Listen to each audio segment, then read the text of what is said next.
Hello दोस्तों, आज हम आपके लिए शिव पुराण की कथा लेकर आए हैं। इसमें प्रमुख रूप से भगवान शिव की भक्ति और शिव महिमा का विस्तार से वर्णन किया गया है। भगवान शिव सहज रूप से ही प्रसन्न हो जाने वाले और मनोवांछित फल देने वाले हैं। आइए हम इनकी कथा को विस्तार से सुने। यह रुद्र संहिता कथा सुनने से पहले अगर आप मेरे चैनल पर नए हैं तो मेरे चैनल को सब्सक्राइब कर बेल को प्रेस कर दें, ताकि इसका अगला भाग या फिर इस तरह का कोई नया वीडियो आने पर आपको नोटिफिकेशन मिल जाए। वीडियो अच्छा लगे तो लाइक कर दोस्तों के पास शेयर करें, ताकि ज़्यादा से ज़्यादा लोग इस पुराण का आनंद प्राप्त करें। और हमें कमेंट में ओम नमः शिवाय जरूर लिखें। रुद्र संहिता का पिछला एपिसोड आप मेरे चैनल के प्लेलिस्ट में जाकर सुन सकते हैं। चलिए कथा शुरू करते हैं। श्री शिव पुराण श्री रुद्र संहिता द्वितीय खंड दूसरा अध्याय शिव पार्वती चरित्र। सूत जी बोले, हे ऋषियों, ब्रह्मा जी के ये वचन सुनकर नारद जी पुनः पूछने लगे, हे ब्रह्मा जी, मैं सती और शंकर जी के परम पवित्र व दिव्य चरित्र को पुनः सुनना चाहता हूँ कि सती की उत्पत्ति कैसे हुई और महादेव जी का मन विवाह करने के लिए कैसे तैयार हुआ। दक्ष से नाराज होकर देवी सती ने अपनी देह को कैसे त्याग दिया और फिर कैसे हिमाचल की पुत्री पार्वती के रूप में जन्म लिया। उनके तप, विवाह, काम, नाश आदि की सभी कथाएं मुझे सविस्तार सुनाने की कृपा करें। ब्रह्मा जी बोले, हे नारद, पहले भगवान शिव निर्गुण, निर्विकल्प, निर्विकारी और दिव्य थे, परंतु देवी उमा से विवाह करने के बाद वे सगुण और शक्तिमान हो। उनके बाएं अंग से ब्रह्मा जी उत्पन्न हुए और दाएं अंग से विष्णु उत्पन्न हुए। तभी से भगवान सदाशिव के तीन रूप ब्रह्मा, विष्णु और रुद्र सृष्टिकर्ता, पालनकर्ता और संहारकर्ता के रूप में विख्यात हुए। उनकी आराधना करते हुए मैं सुरासुर सहित मनुष्य आदि जीवों की रचना करने लगा। मैंने सभी जातियों का निर्माण किया। मैंने ही मरीच, अत्रि, पुलह, पुलस्त्य, अंगिरा, क्रतु, वशिष्ठ, नारद, दक्ष और भृगु की उत्पत्ति की और ये मेरे मानस पुत्र कहलाए। तत्पश्चात मेरे मन में माया का मोह उत्पन्न होने लगा। तब मेरे हृदय से अत्यंत मनोहारी और सुंदर रूप वाली नारी प्रकट हुई। उसका नाम संध्या था। वह दिन में क्षीण होती, परंतु रात में उसका रूप सौंद और निखर जाता था। वह सायं संध्या ही थी।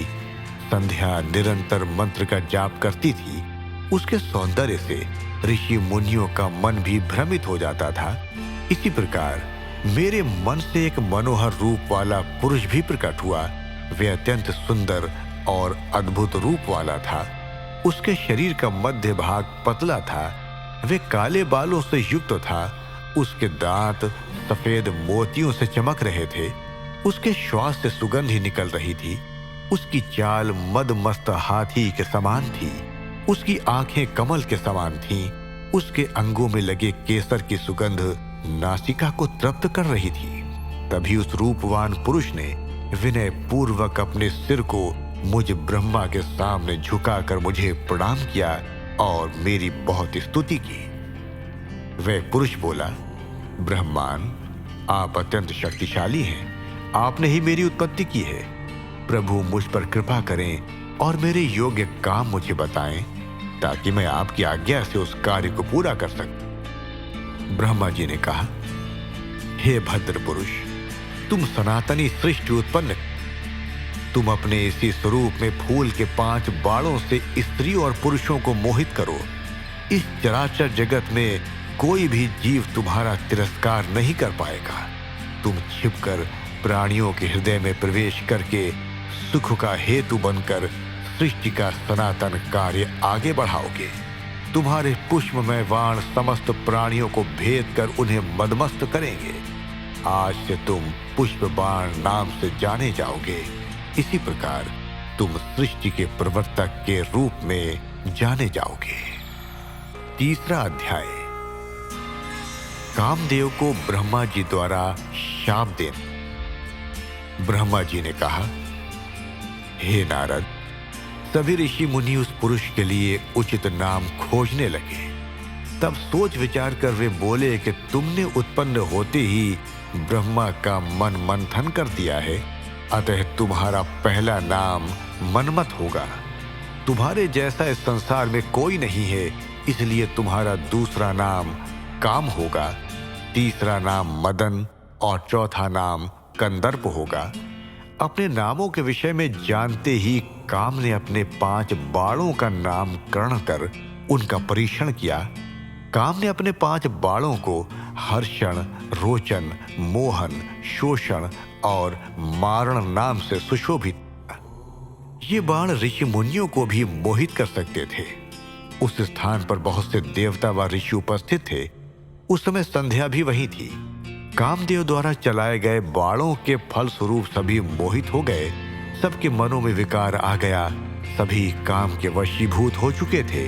प्रजापति, मरीचि, अत्रि, दक्ष आदि सब मुनियों के साथ साथ ब्रह्मा जी भी काम के वश में होकर संध्या को पाने की इच्छा करने लगे। ब्रह्मा व उनके मानस पुत्रों सभी को एक कन्या पर मोहित होते देखकर धर्म को बहुत दुख हुआ।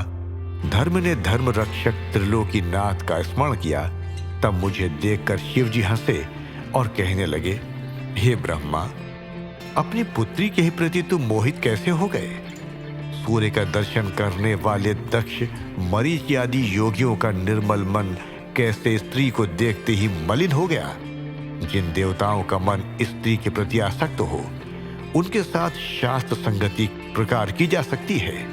इस प्रकार के शिव वचन सुनकर मुझे बहुत लज्जा का अनुभव हुआ और मेरा पूरा शरीर पसीने पसीने हो गया। मेरा विकार समाप्त हो गया, परंतु मेरे शरीर से जो पसीना नीचे गिरा, उससे पितृगणों की उत्पत्ति हुई। उसमें 64,000 आग्नेष्ठ वातो पितृगण उत्पन्न हुए और 86,000 बहिर्षद पितर हुए। एक सर्वगुण संपन्न अति सुंदर कन्या भी उत्पन्न हुई, जिसका नाम रति था। उसका रूप सौंदर्य देखकर ऋतु आदि स्खलित हो गए एवं उससे अनेक पितरों की उत्पत्ति हुई। इस प्रकार संध्या से बहुत से पितरों की उत्पत्ति हुई। शिव जी के वहां से अंतर्धान होने पर मैं काम पर क्रोधित हुआ। मेरे क्रुद्ध होने पर काम ने वे बाण वापस खींच लिया। बाण के निकलते ही मैं क्रोध की अग्नि से जलने लगा। मैंने काम को शिव बाण से भस्म होने का शाप दे डाला। ये सुनकर काम और रति दोनों मेरे चरणों में गिर पड़े और मेरी स्तुति करने लगे तथा क्षमा याचना करने लगे। तब काम ने कहा, हे प्रभु, आपने ही तो मुझे वर देते हुए कहा था कि ब्रह्मा, विष्णु, रुद्र समेत सभी देवता, ऋषि मुनि और मनुष्य तुम्हारे वश में होंगे। मैं तो सिर्फ अपनी उस शक्ति का परीक्षण कर रहा था, इसलिए मैं निरपराध हूँ। प्रभु, मुझ पर कृपा करें। इस शाप के प्रभाव को समाप्त करने का उपाय बता। इस प्रकार काम के वचनों को सुनकर ब्रह्मा जी का क्रोध शांत हुआ। तब उन्होंने कहा कि मेरा शाप झूठा नहीं हो सकता, इसलिए तुम महादेव के तीसरे नेत्र रूपी अग्नि बाण से भस्म हो जाओगे। परंतु कुछ समय पश्चात जब शिव जी विवाह करेंगे, अर्थात उनके जीवन में देवी पार्वती आएंगी, तब तुम्हारा शरीर तुम्हें पुनः प्राप्त हो जाएगा। चौथा अध्याय, काम रति विवाह। नारद जी ने पूछा, हे ब्रह्मा जी, इसके पश्चात क्या हुआ? आप मुझे इससे आगे की कथा भी बताइए। भगवान, काम और रति का विवाह हुआ या नहीं? आपके शाप का क्या हुआ? कृपया इसके बारे में मुझे सविस्तार बताइए। ब्रह्मा जी बोले, शिव जी के वहां से अंतर्धान हो जाने पर दक्ष ने काम से कहा, कामदेव, आपके ही समान गुणों वाली परम सुंदरी एवं सुशीला मेरी कन्या को तुम पत्नी के रूप में स्वीकार करो।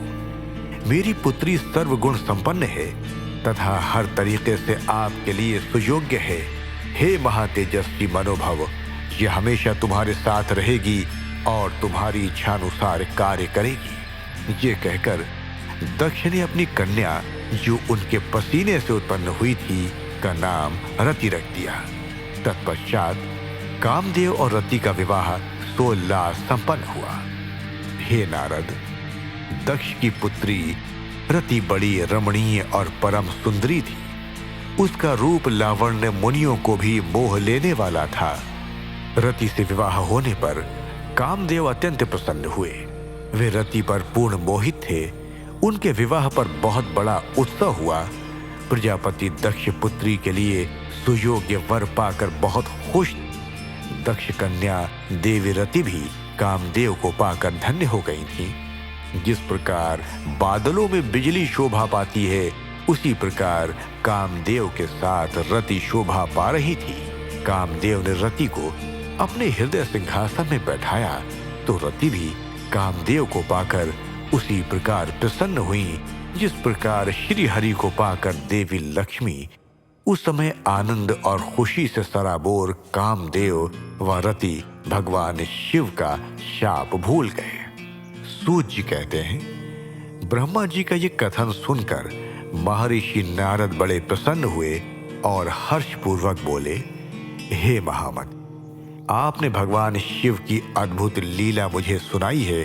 प्रभु, अब आप मुझे ये बताइए कि कामदेव और रति के विवाह के उपरांत सब देवताओं के अपने धाम चले जाने के बाद पितरों को उत्पन्न करने वाली ब्रह्मा कुमारी संध्या कहाँ गई?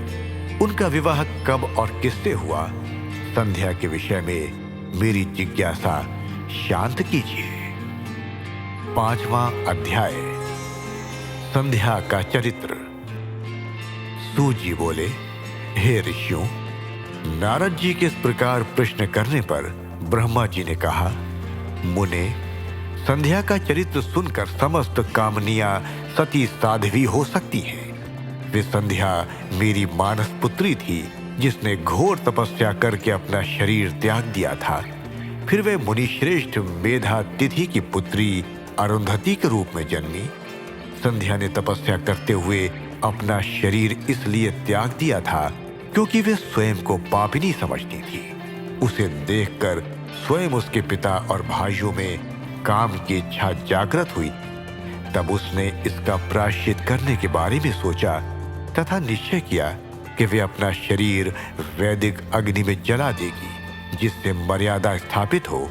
भूतल पर जन्म लेने वाला कोई भी जीव तरुणावस्था से पहले काम के प्रभाव में नहीं आ पाएगा। ये मर्यादा स्थापित कर मैं अपने जीवन का त्याग कर दूंगी। मन में ऐसा विचार करके संध्या चंद्रभाग नामक पर्वत पर चली गई। यहीं से चंद्रभागा नदी का आरंभ हुआ। इस बात का ज्ञान होने पर मैंने वेद शास्त्रों के पारंगत विद्वान, सर्वज्ञ और ज्ञान योगी पुत्र वशिष्ठ को वहां जाने की आज्ञा दी। मैंने वशिष्ठ जी को संध्या को विधि पूर्वक दीक्षा देने के लिए वहां भेजा था। नारद, चंद्रभाग पर्वत पर एक देव सरोवर है जो जलाशय योचित गुणों से पूर्ण है। उस सरोवर के तट पर बैठी संध्या इस प्रकार सुशोभित हो रही थी जैसे प्रदोष काल में उदित चंद्रमा और नक्षत्रों से युक्त आकाश शोभा पाता है। तभी उन्होंने चंद्रभागा नदी का भी दर्शन किया।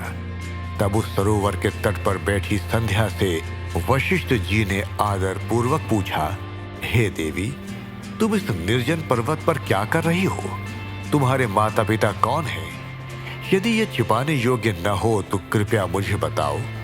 ये वचन सुनकर संध्या ने महर्षि वशिष्ठ की ओर देखा। उनका शरीर दिव्य तेज से प्रकाशित था। मस्तक पर जटा धारण किए वे साक्षात कोई पुण्यात्मा जान पड़ते थे। संध्या ने आदर पूर्वक प्रणाम करते हुए वशिष्ठ जी को अपना परिचय देते हुए कहा, ब्रह्मान, मैं ब्रह्मा जी की पुत्री संध्या हूँ। मैं इस निर्जन पर्वत पर तपस्या करने आई हूँ। यदि आप उचित समझें तो मुझे तपस्या की विधि बताइए। मैं तपस्या के नियमों को नहीं जानती हूँ, अतः मुझ पर कृपा करके आप मेरा उचित मार्गदर्शन करें।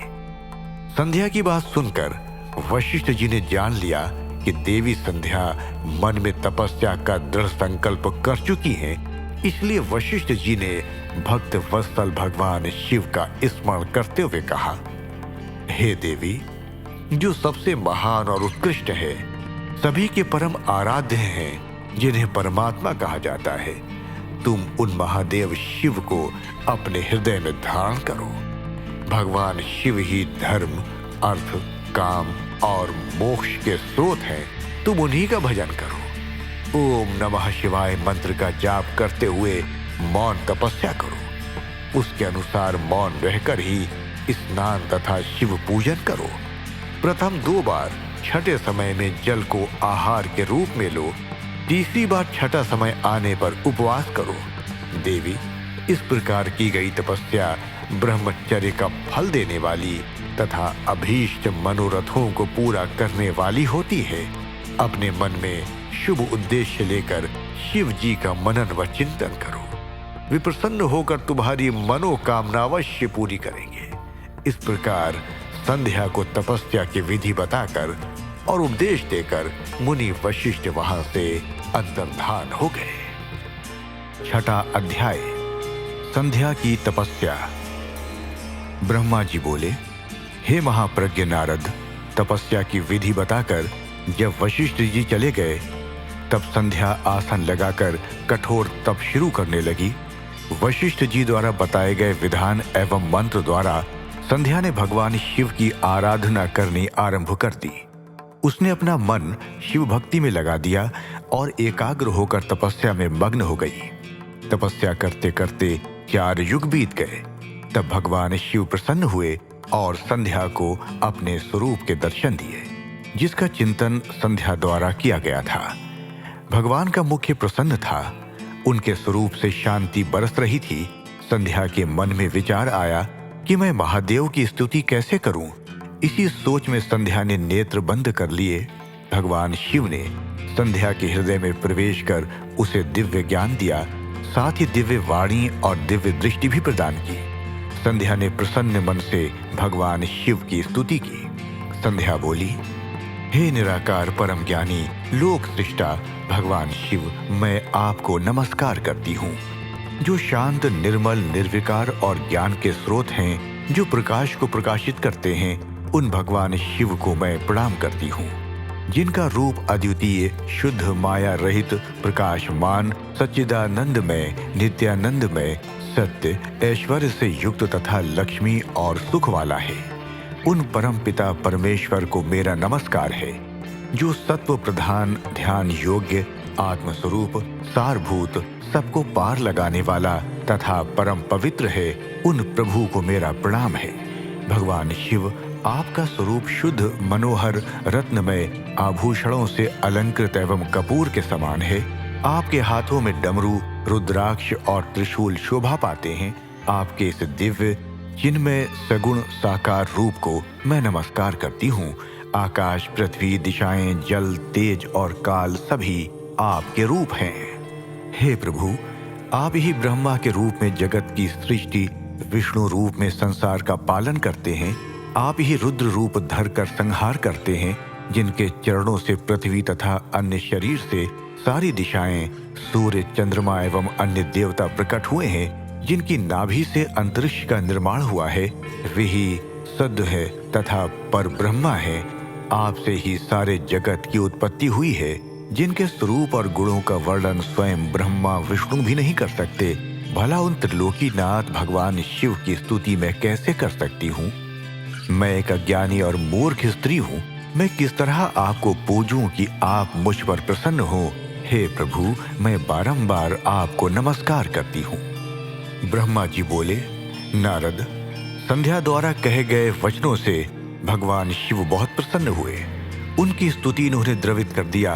भगवान शिव बोले, हे देवी, मैं तुम्हारी तपस्या से बहुत प्रसन्न हूँ, अतः तुम्हारी जो इच्छा हो वो वर मांगो। तुम्हारी इच्छा मैं अवश्य पूर्ण करूंगा। भगवान शिव के ये वचन सुनकर संध्या खुशी से उन्हें बार बार प्रणाम करती हुई बोली, हे महेश्वर, यदि आप मुझ पर प्रसन्न होकर कोई वर देना चाहते हैं और यदि मैं अपने पूर्व पापों से शुद्ध हो गई हूँ, तो हे महेश्वर, हे देवेश, आप मुझे वरदान दीजिए। कि आकाश, पृथ्वी और किसी भी स्थान में रहने वाले जो भी प्राणी इस संसार में जन्म लें, वे जन्म लेते ही काम भाव से युक्त न हो जाएं। हे प्रभु, मेरे पति सुहृदय और मित्र के समान हो और अधिक कामी न हो। उनके अलावा जो भी मनुष्य मुझे सकाम भाव से देखे, वह पुरुषत्वहीन अर्थात नपुंसक हो जाए। हे प्रभु, मुझे ये वरदान भी दीजिए कि मेरे समान विख्यात और परम तपस्विनी तीनों लोकों में कोई और न हो। निष्पाप संध्या के वरदान मांगने को सुनकर भगवान शिव बोले, हे देवी संध्या, तथास्तु। तुम जो भी चाहती हो मैं तुम्हें प्रदान करता हूँ। प्राणियों के जीवन में अब 4 अवस्थाएं होंगी। पहली शैशव अवस्था, दूसरी कौमार्य अवस्था, तीसरी यौवन अवस्था और चौथी वृद्धावस्था। तीसरी अवस्था अर्थात यौवनावस्था में ही मनुष्य सकाम होगा। कहीं कहीं दूसरी अवस्था के अंत में भी प्राणी सकाम हो सकते हैं। तुम्हारी तपस्या से प्रसन्न होकर ही मैंने ये मर्यादा निर्धारित की है। तुम परम सती होगी और तुम्हारे पति के अतिरिक्त जो भी मनुष्य तुम्हें सकाम भाव से देखेगा, वह तुरंत पुरुषत्वहीन हो जाएगा। तुम्हारा पति महान तपस्वी होगा जो कि 7 कल्पों तक जीवित रहेगा। इस प्रकार मैंने तुम्हारे द्वारा मांगे गए दोनों वरदान तुम्हें प्रदान कर दिए हैं। अब मैं तुम्हें तुम्हारी प्रतिज्ञा को पूर्ण करने का साधन बताता हूँ। तुमने अग्नि में अपना शरीर त्यागने की प्रतिज्ञा की थी। मुनिवर, मेधा तिथि का एक यज्ञ चल रहा है जो कि 12 वर्षों तक चलेगा। उसमें अग्नि बड़े जोरों से जल रही है। तुम उसी अग्नि में अपना शरीर त्याग दो। चंद्रभागा नदी के तट पर ही तपस्वियों का आश्रम है जहाँ महायज्ञ हो रहा है। तुम उसी अग्नि से प्रकट होकर मेधा तिथि की पुत्री होगी। अपने मन में जिस पुरुष की इच्छा करके तुम शरीर त्यागोगी, वही पुरुष तुम्हें पति रूप में प्राप्त होगा। संध्या, जब तुम इस पर्वत पर तपस्या कर रही थीं, तब त्रेता युग में प्रजापति दक्ष की बहुत सी कन्याएं हुईं। उनमें से 27 कन्याओं का विवाह उन्होंने चंद्रमा से कर दिया। चंद्रमा उन सबको छोड़कर केवल रोहिणी से प्रेम करते थे। तब दक्ष ने क्रोधित होकर उन्हें शाप दे दिया। चंद्रमा को शाप से मुक्त कराने के लिए उन्होंने चंद्रभागा नदी की रचना की। उसी समय मेधा तिथि यहाँ उपस्थित हुए थे। उनके सामने कोई तपस्वी न है न होगा। उन्हीं का ज्योतिषोम नामक यज्ञ चल रहा है जिसमें अग्निदेव प्रज्वलित है। तुम उसी आग में अपना शरीर डालकर पवित्र हो जाओ और अपनी प्रतिज्ञा पूरी करो। इस प्रकार उपदेश देकर भगवान शिव वहां से अंतर्धान हो गए। 7वां अध्याय, संध्या की आत्माहुति। ब्रह्मा जी कहते हैं, नारद, जब भगवान शिव देवी संध्या को वरदान देकर वहां से अंतर्धान हो गए, तब संध्या उस स्थान पर गई जहां पर मुनि मेधा तिथि यज्ञ कर रहे थे। उन्होंने अपने हृदय में तेजस्वी ब्रह्मचारी वशिष्ठ जी का स्मरण किया तथा उन्हीं को पति रूप में पाने की इच्छा लेकर संध्या महायज्ञ की प्रज्वलित अग्नि में कूद गई। अग्नि में उसका शरीर जलकर सूर्य मंडल में प्रवेश कर गया। तब सूर्य ने पितरों और देवताओं की तृप्ति के लिए उसे 2 भागों में बांटकर रथ में स्थापित कर दिया। उसके शरीर का ऊपरी भाग प्रातः संध्या हुआ और शेष भाग साय संध्या हुआ।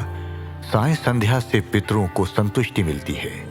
सूर्योदय से पूर्व जब आकाश में लाली छाई होती है अर्थात अरुणोदय होता है, उस समय देवताओं का पूजन। जिस समय लाल कमल के समान सूर्य अस्त होता है अर्थात डूबता है, उस समय पितरों का पूजन करना चाहिए। भगवान शिव ने संध्या के प्राणों को दिव्य शरीर प्रदान कर दिया। जब मेधातिथि मुनि का यज्ञ समाप्त हुआ, तब उन्होंने एक कन्या को, जिसकी कांति सोने के समान, अग्नि में पड़े देखा। उसे मुनि ने भली प्रकार स्नान कराया और अपनी गोद में बैठा लिया। उन्होंने उसका नाम अरुंधति रखा। यज्ञ के निर्विघ्न समाप्त होने और पुत्री प्राप्त होने के कारण मेधातिथि मुनि बहुत प्रसन्न थे। उन्होंने अरुंधति का पालन आश्रम में ही किया। वे धीरे धीरे उसी चंद्रभागा नदी के तट पर रहते हुए बड़ी होने लगी। जब वे विवाह योग्य हुई तो हम त्रिदेव ब्रह्मा, विष्णु और महेश ने मेधा मुनि से बात कर उसका विवाह मुनि वशिष्ठ से करा दिया। मुने मेधातिथि की पुत्री महासाध्वी अरुंधति अति पतिव्रता थी। वे मुनि वशिष्ठ को पति रूप में पाकर बहुत प्रसन्न थी। वे उनके साथ रमण करने लगी। उससे शक्ति आदि शुभ एवं श्रेष्ठ पुत्र उत्पन्न हुए। हे नारद, इस प्रकार मैंने तुम्हें परम पवित्र देवी संध्या का चरित्र सुनाया है। ये समस्त अभीष्ट फलों को देने वाला है। ये परम पावन और दिव्य है। जो स्त्री पुरुष इस शुभ व्रत का पालन करते हैं, उनकी सभी कामनाएं पूरी होती हैं। 8वां अध्याय, काम की हार। सूत जी बोले, हे ऋषियों, जब इस प्रकार प्रजापति ब्रह्मा जी ने कहा, तब उनके वचनों को सुनकर नारद जी आनंदित होकर बोले, हे ब्रह्मान, मैं आपको बहुत धन्यवाद देता हूं कि आपने इस दिव्य कथा को मुझे सुनाया है। हे प्रभु, अब आप मुझे संध्या के विषय में और बताइए कि विवाह के बाद उन्होंने क्या किया। क्या उन्होंने दोबारा तप किया या नहीं? सूत जी बोले, इस प्रकार नारद जी ने ब्रह्मा जी से पूछा।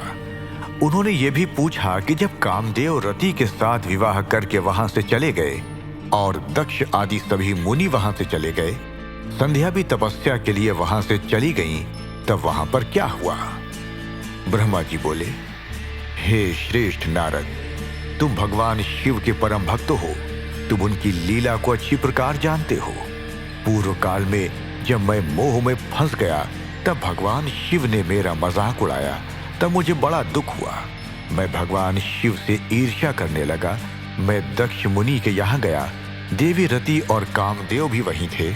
मैंने उन्हें बताया कि शिव जी ने किस प्रकार मेरा मजाक उड़ाया था। मैंने पुत्रों से कहा कि तुम ऐसा प्रयत्न करो जिससे महादेव शिव किसी कमनीय कांति वाली स्त्री से विवाह कर ले। मैंने प्रभु शिव को मोहित करने के लिए कामदेव और रति को तैयार किया।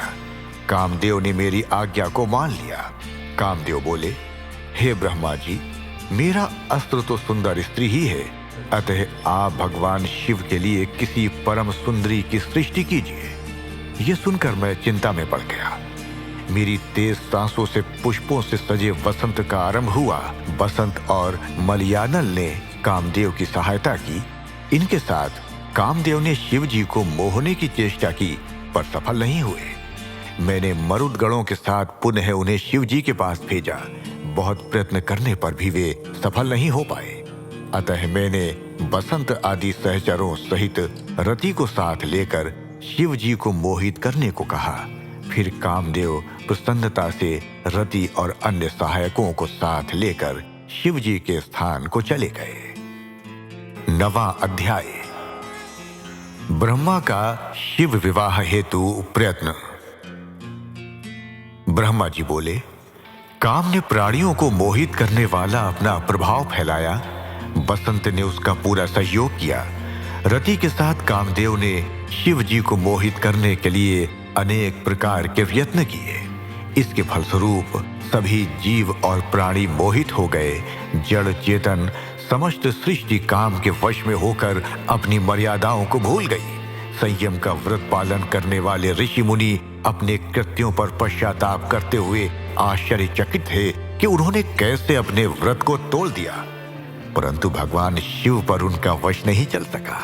कामदेव के सभी प्रयत्न व्यर्थ हो गए। तब कामदेव निराश हो गए और मेरे पास आए। मुझे प्रणाम करके बोले, हे भगवान, मैं इतना शक्तिशाली नहीं हूं जो शिव जी को मोह सकूं। ये बात सुनकर मैं चिंता में डूब गया। उसी समय मेरे सांस लेने से बहुत से भयंकर गण प्रकट हो गए, जो अनेक वाद्य यंत्रों को जोर जोर से बजाने लगे और मारो मारो की आवाज करने लगे। ऐसी अवस्था देखकर कामदेव ने उनके विषय में मुझसे प्रश्न किया। तब मैंने उन गणों को मार नाम प्रदान कर उन्हें कामदेव को सौंप दिया और बताया कि ये सदा तुम्हारे वश में रहेंगे। तुम्हारी सहायता के लिए ही इनका जन्म हुआ है। यह सुनकर रति और कामदेव बहुत प्रसन्न हुए। काम ने कहा, प्रभु, मैं आपकी आज्ञा के अनुसार पुनः शिव जी को मोहित करने के लिए जाऊंगा, परंतु मुझे ये लगता है कि मैं उन्हें मोहिनी में सफल नहीं हो पाऊंगा। साथ ही मुझे इस बात का डर भी है कि कहीं वे आपके शाप के अनुसार मुझे भस्म न कर। ये कहकर कामदेव रति बसंत और अपने मारगणों को साथ लेकर पुनः शिवधाम को चले। कामदेव ने शिव जी को मोहित करने के लिए बहुत से उपाय किए, परंतु वे परमात्मा शिव को मोहित करने में सफल ना हो सके। फिर कामदेव वहां से वापस आ गए और मुझे अपने असफल होने की सूचना दी। मुझसे कामदेव कहने लगे कि हे ब्रह्मान, आप ही शिव जी को मोह में डालने का उपाय करें। मेरे लिए उन्हें मोहना संभव नहीं है। 10वां अध्याय, ब्रह्मा विष्णु संवाद।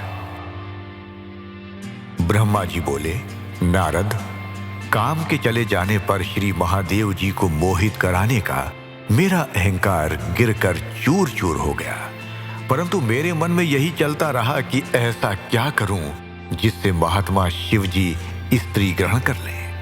ये सोचते सोचते मुझे विष्णु जी का स्मरण हुआ। उन्हें याद करते ही पीतांबरधारी श्री हरि विष्णु मेरे सामने प्रकट हो गए। मैंने उनकी प्रसन्नता के लिए उनकी बहुत स्तुति की। तब विष्णु जी मुझसे पूछने लगे कि मैंने उनका स्मरण किस उद्देश्य से किया था। यदि तुम्हें कोई दुख या कष्ट है तो कृपया मुझे बताओ, मैं उस दुख को मिटा दूंगा। तब मैंने उनसे कहा, हे केशव, यदि भगवान शिव किसी तरह पत्नी ग्रहण कर लें, अर्थात विवाह कर लें, तो मेरे सभी दुख दूर हो जाएंगे, मैं पुनः सुखी हो जाऊंगा। मेरी ये बात सुनकर भगवान मधुसूदन हंसने लगे और मुझ लोक सृष्टा ब्रह्मा का हर्ष बढ़ाते हुए बोले, हे ब्रह्मा जी, मेरी बातों को सुनकर आपके सभी भ्रमों का निवारण हो जाएगा। शिव जी ही सबके कर्ता और भर्ता हैं, वे ही संसार का पालन करते हैं, वे ही पापों का नाश करते हैं। भगवान शिव ही पर ब्रह्मा परेश निर्गुण नित्य अनिर्देश्य निर्विकार अद्वितीय अनंत और सबका अंत करने वाले हैं। वे सर्वव्यापी हैं, तीनों गुणों को आश्रय देने वाले ब्रह्मा विष्णु और महेश नाम से प्रसिद्ध रजोगुण तमोगुण सत्वगुण से दूर एवं माया से रहित हैं। भगवान शिव योग परायण और भक्त वत्सल है। हे विधे, जब भगवान शिव ने आपकी कृपा से हमें प्रकट किया था, उस समय उन्होंने हमें बताया था कि यद्यपि ब्रह्मा विष्णु और रुद्र तीनों मेरे ही अवतार होंगे, परंतु रुद्र को मेरा पूर्ण रूप माना जाएगा। इसी प्रकार देवी उमा के भी 3 रूप होंगे। एक रूप का नाम लक्ष्मी होगा और वह श्री हरि की पत्नी होंगी। दूसरा रूप सरस्वती का होगा और वे ब्रह्मा जी की पत्नी होंगी। देवी सती उमा का पूर्ण रूप होंगी, वे ही भावी रुद्र की पत्नी होंगी। ऐसा कहकर भगवान महेश्वर वहां से अंतर्धान हो गए। समय आने पर हम दोनों यानी ब्रह्मा और विष्णु का विवाह देवी सरस्वती और देवी लक्ष्मी से हुआ। भगवान शिव ने रुद्र के रूप में अवतार लिया। वे कैलाश पर्वत पर निवास करते हैं। जैसा कि भगवान शिव ने बताया था कि रुद्र अवतार की पत्नी देवी सती होंगी, जो साक्षात शिवा रूप हैं। अतः तुम्हें उनके अवतरण हेतु प्रार्थना करनी चाहिए। अपने मनोरथ का ध्यान करते हुए देवी शिवा की स्तुति करो। वे देवेश्वरी प्रसन्न होने पर तुम्हारी सभी परेशानियों और बाधाओं को दूर कर देंगी। इसलिए तुम सच्चे हृदय से उनका स्मरण कर उनकी स्तुति करो। यदि शिवा प्रसन्न हो जाएंगी तो वे पृथ्वी पर अवतरित होंगी। वे इस लोक में किसी मनुष्य की पुत्री बनकर मानव शरीर धारण करेंगी। तब वे निश्चय ही भगवान रुद्र का वर्ण कर उन्हें पति रूप में प्राप्त करेंगी। तब तुम्हारी सभी इच्छाएं अवश्य ही पूर्ण होंगी। अतएव तुम प्रजापति दक्ष को ये आज्ञा दो कि वे तपस्या करना आरंभ करें। उनके तप के प्रभाव से ही पार्वती देवी सती के रूप में उनके यहाँ जन्म लेगी। देवी सती ही महादेव को विवाह सूत्र में बांधेंगी। शिवा और शिव जी दोनों निर्गुण और परम ब्रह्म स्वरूप हैं और अपने भक्तों के पूर्णतः अधीन हैं। वे उनकी इच्छानुसार कार्य करते हैं। ऐसा कहकर भगवान श्री हरि विष्णु वहां से अंतर्धान हो गए।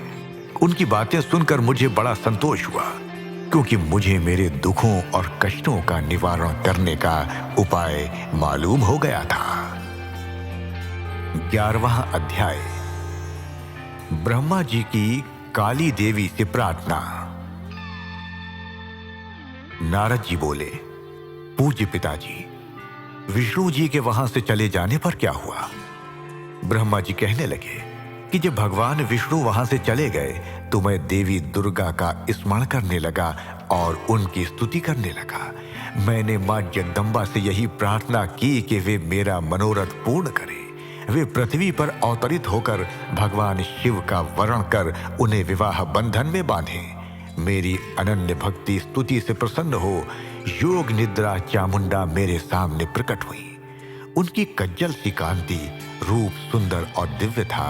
वे 4 भुजाओं वाले शेर पर बैठी थीं।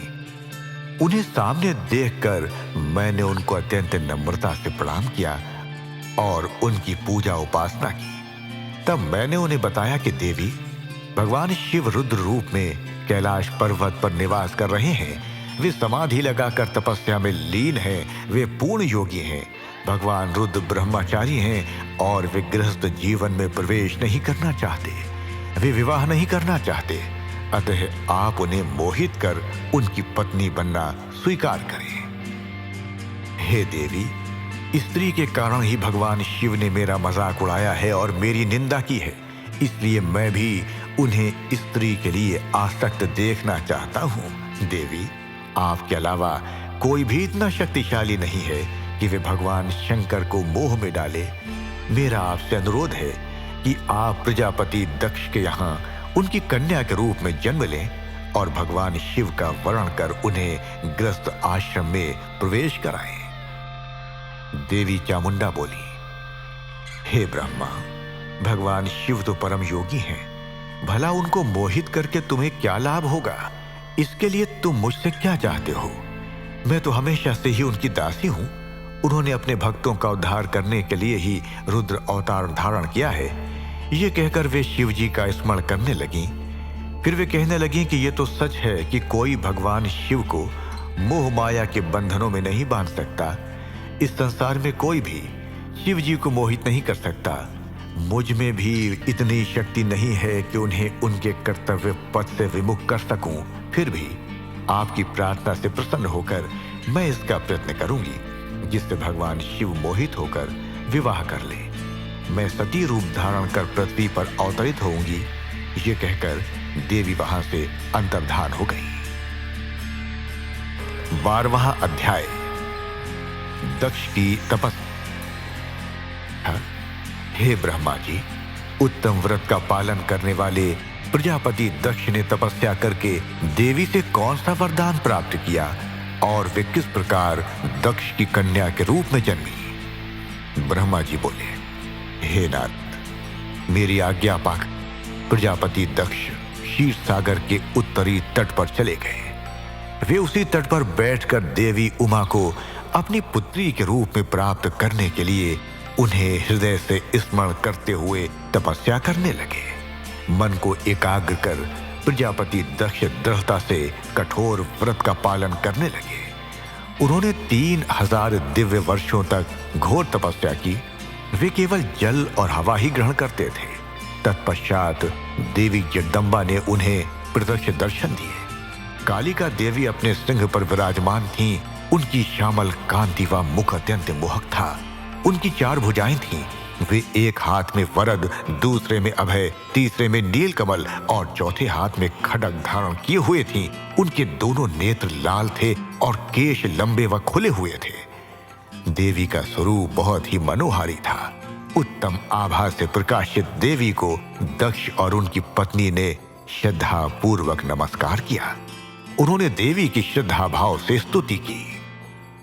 दक्ष बोले, हे जगदम्बा भवानी, कालिका, चंडिके, महेश्वरी, मैं आपको नमस्कार करता हूँ। मैं आपका बहुत आभारी हूँ जो आपने मुझे दर्शन दिए हैं। हे देवी, मुझ पर प्रसन्न होइए।